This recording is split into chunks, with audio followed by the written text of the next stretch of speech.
வணக்கம். இன்றைய முக்கிய செய்திகள். புதுச்சேரி பிஜேபியின் வாக்குச்சாவடி முகவர்கள் ஆலோசனை மற்றும் கலந்தாய்வு கூட்டம் தனியார் ஹோட்டலில் நடைபெற்றது. இதில் கலந்து கொண்ட தமிழக பிஜேபியின் முன்னாள் தலைவர் அண்ணாமலை கலந்தாய்வு கூட்டத்தை துவக்கி வைத்தார். பின்னர் செய்தியாளர்களை சந்தித்த அவர், ஆட்சிக்கு எதிராக தான் மக்கள் வாக்களிப்பார்கள், ஆனால் பீகாரில் இந்த ஆட்சிதான் வேண்டுமென்று ஆட்சிக்கு ஆதரவாக வாக்களித்திருக்கிறார்கள். வாக்கு திரட்டு என்று ராகுல் காந்தி யாத்திரை சென்ற இடங்களில் போட்டியிட்ட அனைத்து வேட்பாளர்களும் தோல்வியடைந்திருக்கிறார்கள்.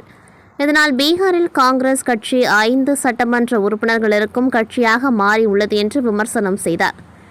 தமிழகம் மற்றும் புதுச்சேரியில் 2026 தேசிய ஜனநாயக கூட்டணி ஆட்சியை மக்கள் தேர்ந்தெடுக்க இருக்கிறார்கள் என்று குறிப்பிட்ட அண்ணாமலை, பீகாரில் மாடல் தேர்தல் பணி ஆற்றியது போல் தமிழகம் மற்றும் புதுச்சேரியில் டீமாக இணைந்து பணியாற்றியுள்ளதாகவும் தெரிவித்தார். பீகார் வெற்றி என்பது வரலாறு காணாத வெற்றி. பீகார் வெற்றியை பொறுத்துக் கொள்ள முடியாமல் தமிழக முதல்வர் ஸ்டாலின் வயிற்றெரிச்சலில் பேசுவதாகவும் விமர்சனம் செய்த அண்ணாமலை, பீகார் மாடல் போல் கூட்டணி கட்சிகளை மாற்றாந்தாய் மனப்பான்மையோடு பார்க்காமல் டீமாக பணியாற்றி 2026 தமிழகம் மற்றும் புதுச்சேரியில் வெற்றி பெறுவோம் என்றார். தமிழகம் மற்றும் புதுச்சேரியில் மக்கள் மனதின் அன்பை வென்ற கட்சியாகும் பலம் பொருந்திய கட்சியாக தேசிய ஜனநாயக கூட்டணி உள்ளது என்று தெரிவித்த அவர், பாஜகவை எதிர்க்க வேண்டும் என்பதற்காக தாவேகா தலைவர் விஜய் பேசும் எதிர்ப்பு அரசியலை மட்டுமே வைத்து மக்கள் வாக்களிக்க மாட்டார்கள்.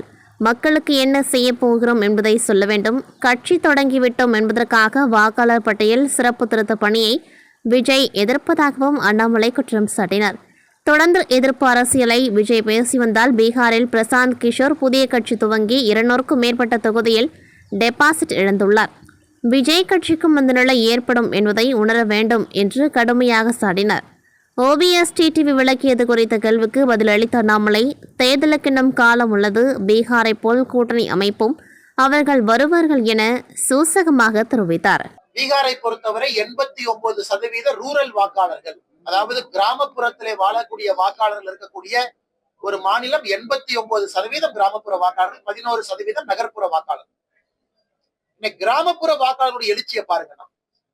பிரதமருடைய திட்டம் வேலை செய்திருக்கிறது, டபுள் இன்ஜின் அரசு வேலை செய்திருக்கிறது, நிதிஷ்குமார் அவர்கள் மீது ஒரு மரியாதை, பெண்களுக்கு கொண்டு வந்த திட்டமெல்லாம் கீழே போயிருக்கு.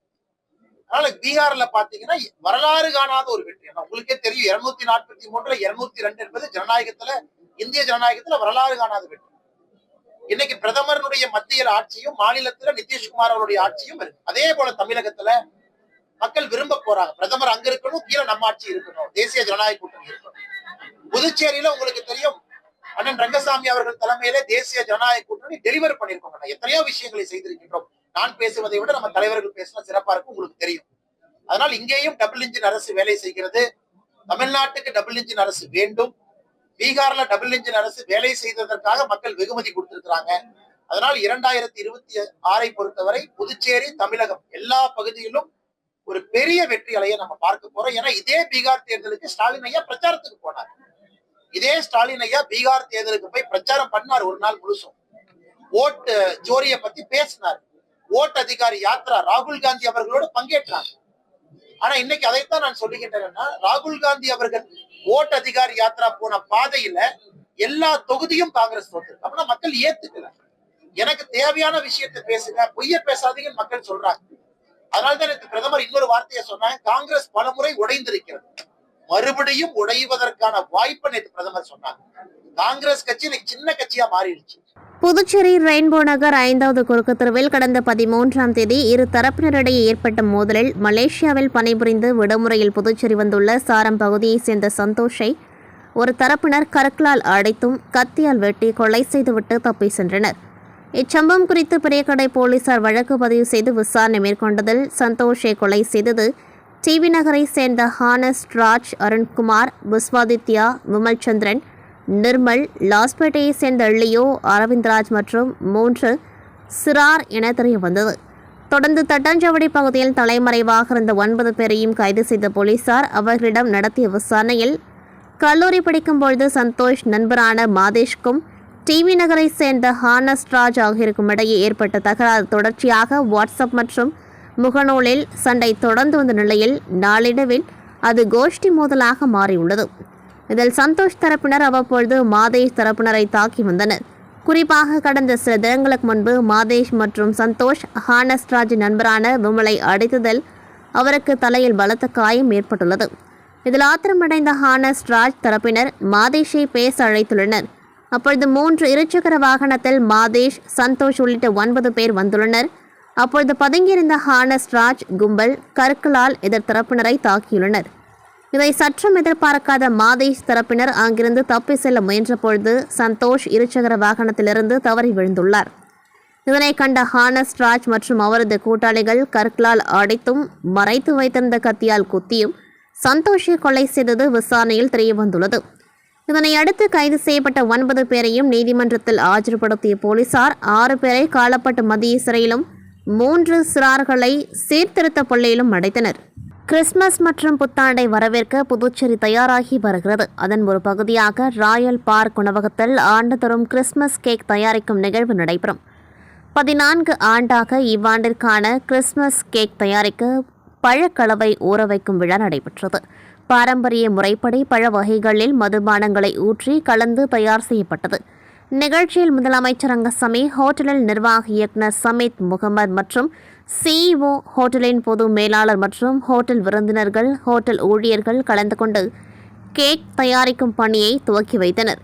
50 கிலோ எடையில் திராட்சை, முந்திரி, செர்ரி, பாதாம், பிஸ்தா, அக்ரூட், பேரிச்சமென 20 வகையான நட்ஸ் மற்றும் 20 லிட்டர் உயரக உள்ளூர் மற்றும் வெளிநாட்டு மது வகைகளை கலந்து மகிழ்ந்தனர்.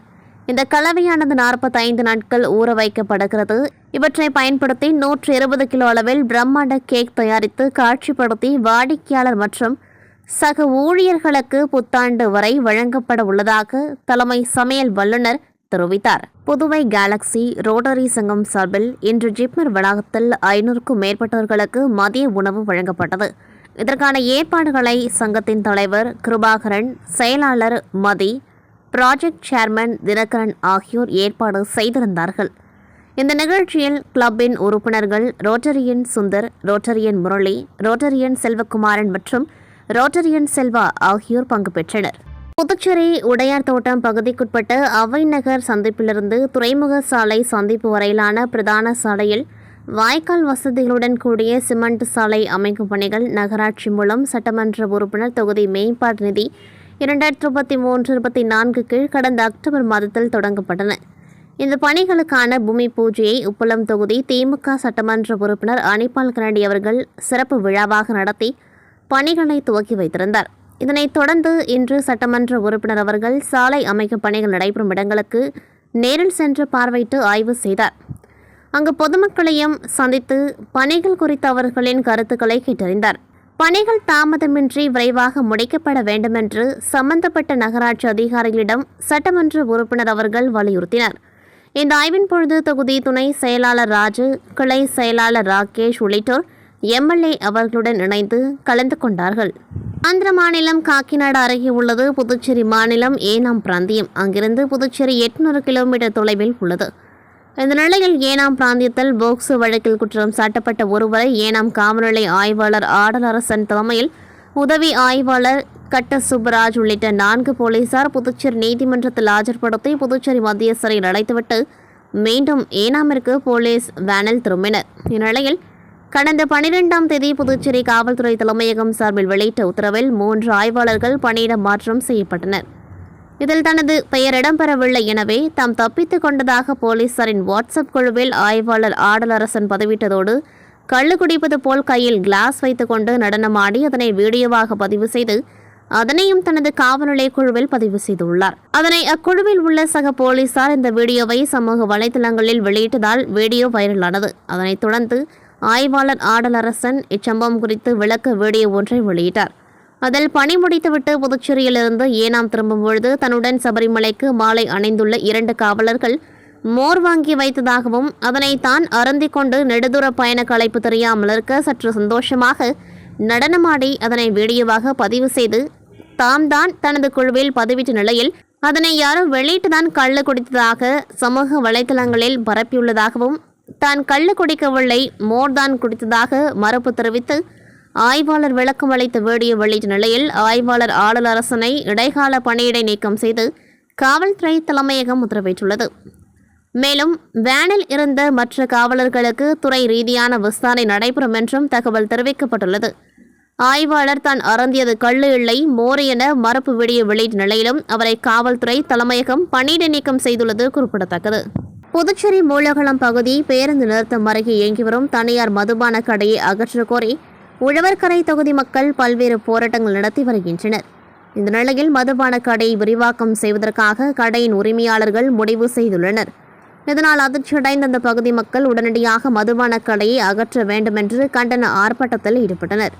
வழக்கறிஞர் சசிபாலன் தலைமையில் நடைபெற்ற கண்டன ஆர்ப்பாட்டத்தில் உழவர்கரை தொகுதியைச் சேர்ந்த சுமார் 100க்கும் மேற்பட்ட பொதுமக்கள் கலந்து கொண்டு மதுபான கடை அகற்ற கோரி கண்டன கோஷங்கள் எழுப்பியதுடன் உழவர்கரை பேருந்து நிறுத்தம் என்ற பேனரை கையில் பிடித்தபடி மதுக்கடை எதிராக நின்று போராட்டத்தில் ஈடுபட்டதால் பரபரப்பு நிலவியது.